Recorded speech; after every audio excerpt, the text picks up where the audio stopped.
السلام عليكم ورحمة الله وبركاته. أهلا بكم. النهاردة معانا فيديو جديد، عاملين بقى الكوبيبة أو الكبة الشامي بطريقة بسيطة واقتصادية، يعني إن شاء الله تعجبكم. بس كالعادة ياريت قبل ما نبدأ الفيديو تعملوا اشتراك في القناة وتفعلوا الجرس علشان يوصلكم كل جديد. دعمونا كده بلايك وشير كده علشان يوصلكم وصفاتنا ونقدر نكمل معاكم.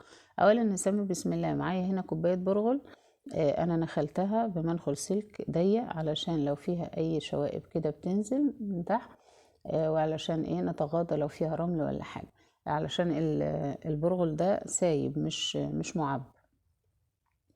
هحط عليه كوباية مية، فلقيته محتاج كمان كوباية مية، عملت له كمان كوباية مية حطيتها عليه. اخد مني كوبايتين مية مغلية، ممكن برضو ياخد اكتر يعني على حسب.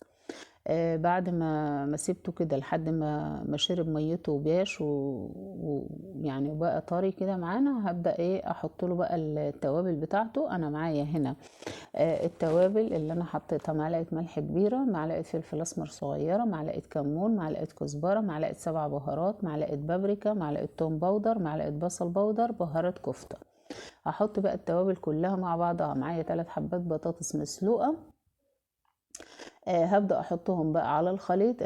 زي ما قلنا كده، هي بطريقة اقتصادية. المفروض نحط لحمة مفرومة مع الخليط ده، لحمة نية من غير متعصجة يعني، بس احنا قلنا عشان هنعمله طبق اقتصادي فحطينا بطاطس مكان اللحم.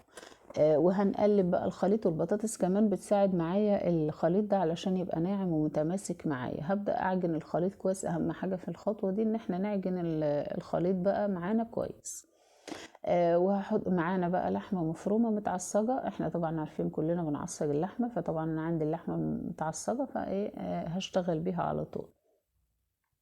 هاخد بقى من الخليط كده، وجايبه معايا جنبي برضو طبق فيه شوية مية علشان وانا بشكل كده الكوبيبة معايا، بشكلها بالمية كده علشان تبقى ناعمة معايا وما تبقاش مفتحة. والمية بتساعد معايا انها تبقى متماسكة كده وما تلزقش في ايديا من ناحية، ومن ناحية تانية كمان تنعم معايا الخليط وانا بشتغل فيه. هبدأ اخد قطعة كده واعمل فيها جيب بصباعي كده، يعني هفتح فيها فتحة كده، وهبدأ اعملها بقى من جوه كده زي جراب كده علشان نحط فيه اللحمة المفرومة المتعصجة معايا. هبدأ اسويها واشكلها بقى واعمل لها البوز بتاع الكوبيبة كده زي ما احنا شايفين. هاخد القطعة، طبعا القطعة زي ما احنا عايزين، يعني كبيرة صغيرة زي ما احنا عايزين، بس طبعا مش عايزينها كبيرة قوي يعني علشان تبقى شكلها كويس يعني.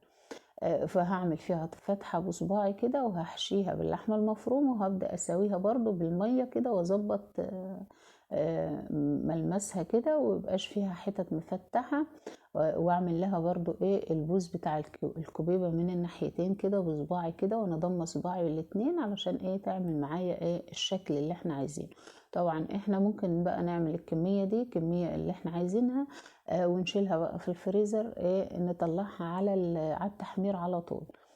هنحمر بقى معانا، هخلص بقى الكمية كلها اللي احنا عملناها. طبعا اللي هنشيله في طبق وهنغطي عليه او في علبة، وهنشيله في الفريزر وقت الاستخدام على طول. هنحمر معانا بقى هنا طبق كده علشان نشوف معانا النتيجة. معانا اهم حاجة في الكوبيبة ان احنا نعجن الخليط اللي احنا عملناه كويس جدا ويبقى ناعم معانا.